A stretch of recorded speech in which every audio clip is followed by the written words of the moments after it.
Hey, this is Chris from Beertown Austin. I'm here with Rob Landerman and TJ Miller with Ranger Creek Brewing and Distilling in San Antonio.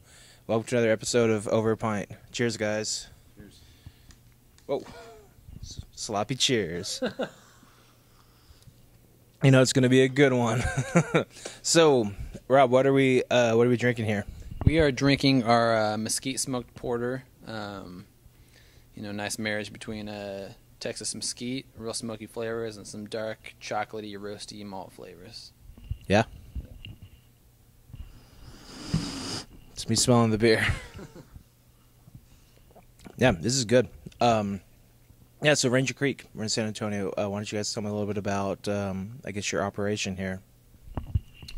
So we are actually a combined brewery and distillery. So we'll be making craft beer for San Antonio as we start, and distilled spirits for the state of Texas. So we're really focused on the local market right now as we go out. I think it brings a passion that all of us have had, both from the beer side and from the distilled spirit side, especially on the bourbon and the whiskey side.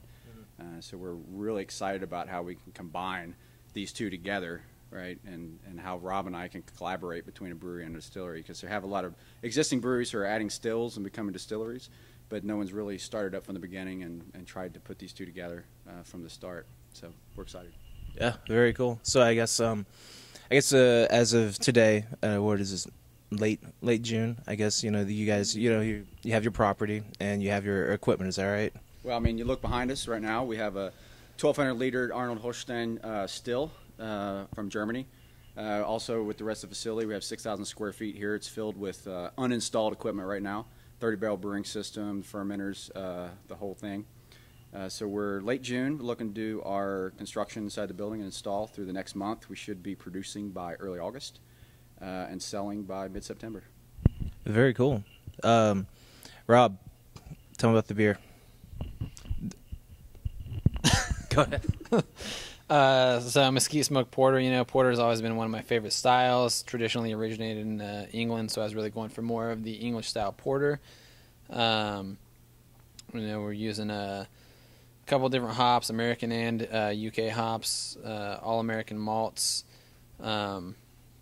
Texas mesquite, and really what I was going for was a real nice marriage between the smoky flavors of mesquite, kind of a meaty, barbecue kind of flavor that comes naturally in that wood, with the chocolatey, roasty, dark characteristics of the malts, and kind of make this kind of, I call it chocolate covered bacon. I think it's pretty delicious, but it's You're right. It's a good marriage between the smoky, roasty flavors. Okay, and this is going to be one of the initial beers, right? And you guys are, what would you say, you're putting out four? Right away, yeah? Want to tell me about the others? Sure. So this will be kind of like the far end on our dark complexity flavor. Starting out, our first beer will be our South Texas Lager, which is a traditional German Dortmunder style lager. Mm-hmm. A nice marriage between, or a good balance between hops and malts. A good German lager, very drinkable, very approachable for the everyman, but also very delicious for the craft beer drinker. We're doing an oatmeal pale ale, which is our interesting twist on the American classic. We're doing a Belgian dark strong ale, inspired by the great Belgian originals, Rochefort tin and things of that nature, mm-hmm. And then the mesquite smoked porter. So pretty interesting, unique spectrum of beers that we think are pretty solid, very approachable to anybody. They're all really delicious, but we're trying to bring something unique and different to the Texas beer scene that no one is doing right now, and trying to help the Texas beer culture kind of be something new and put Texas on the map for beer.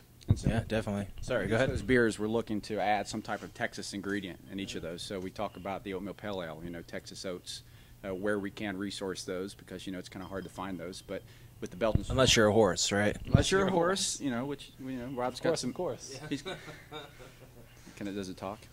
And then we've got the Belgian strong, which are using Texas honey. We've got some local honey there that we're adding in that. And then with the mesquite smoked porter, using Texas wood, and we're smoking that malt on site here. That's cool. Yeah, that we're actually using in this brew. So there's some ingredients we're not going to be able to find here in Texas, and that's just the nature of the beast. But anything we can find in Texas, using what we can, add it to the beer. It supports people around San Antonio. It supports local farmers around the area, and it also gives us something I think that's unique to our brand. Yeah. TJ, why don't you go ahead and tell me a little bit about the distilling side? Yeah, so we went through a long process of we've all been passionate about beer. We've been passionate about whiskey, whether that's on the bourbon side or on the single malt. You think about scotches, and Rob's got a unique way of drinking over the mic there. Dripping on my arm. All right.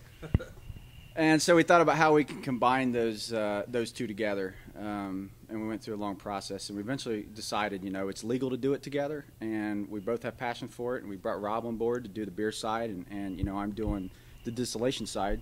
So we're going to be coming out initially with a bourbon for San Antonio and for Texas, using about 70% corn in that. We're going to age in barrels ranging anywhere from 5 to 53 gallons. Texas heat, as hot as it is, there's not a lot of experience with people aging spirits in Texas. So I think there's a lot of things to learn there and to perfect that process over the long term. So we've got some pretty interesting things we're going to do on the spirit side. Primarily, we're going to start with bourbon. You may see some single malt variations come out. You may see some other very crafty things come out on the spirit side that balance our love of beer and our love of whiskey. Speaking of love of beer and love of whiskey, what about whiskey and beer love together, loving each other? What plans do you guys have for that? That's currently not legal in the state of Texas, I think, for us to be in love with each other. But I'll talk about it. Yeah, well, they'll definitely be loving each other, that's for sure. We'll definitely be, we'll have no shortage of barrels for sure. So whereas other people have to source them and buy them and ship them from somewhere else, we'll have them here. It's our own stuff we made in-house, so we can either age our beers in our whiskey barrels, or we can make whiskeys just to age our beers in, and there's no shortage of things we can do to kind of make the two sides one and really blur the line between beer and whiskey and what the two can do for each other and how they'll interact. So and I think we've talked a lot about how a lot of things with whiskey and the aging process is down the back end. So how do I control the heat or the barrel? How do I control the char? How do I control the the proof that I put it in the barrel at? Rob and I are really interested in how do we control the front end? How do we look at the grains we're using in maybe some of our experimental batches? How do I make something that we know from a brewing side is going to impart flavor on the back end with different types of grains? Yeah, so there's a lot of grains that aren't used in whiskey. They pretty much use corn and 6-row and 2-row barley. They don't use like Victory malt or biscuit malt or chocolate malt in whiskey, but we'll have a huge opportunity to use those things and make new whiskeys and new beers and make the two processes one. I mean, make no mistake, we'll have some very recognizable, solid beers that are within style. We'll have recognizable, solid spirits that are within style. But I also think it's inherent upon us to look at the craft side of this, combine it, be crafty, try to put new things out in the market, always pushing forward on the innovation side, and that's really where we're interested in doing some of that stuff. Yeah, definitely. And I guess you guys are, we're here in the new location, or the location today. Yeah, you guys are, I guess, like planning on putting in a tasting room for doing that kind of experimenting and getting feedback, right? Sure. Yeah. Well, so we have 1,000 square feet that will be a tasting room behind us, and yeah, we'll have a bar with roughly 8 taps, tentative, and we'll do tours and tastings, and we might do some small batch stuff where people can only get it here. They can't get it, at any retail account. So you'd have to come to us to try the beer. I mean, there'll be a lot of things that if you come down once we're full on here in the tasting room that we're experimenting with that we may never go to market with, right? So different size barrel aged products, different types of ingredients, different types of proof that we put into the barrel.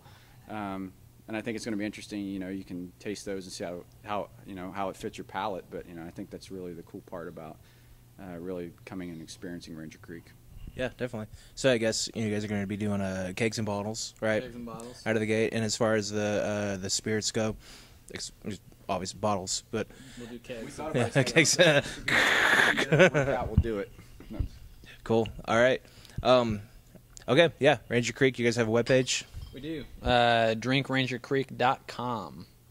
All right. Cool. I'm here with Rob, DJ, Ranger Creek. Look for them coming soon, and that's a big shiny piece of thing for making stuff to drink in. All right. Cheers. Thanks, guys. Cheers.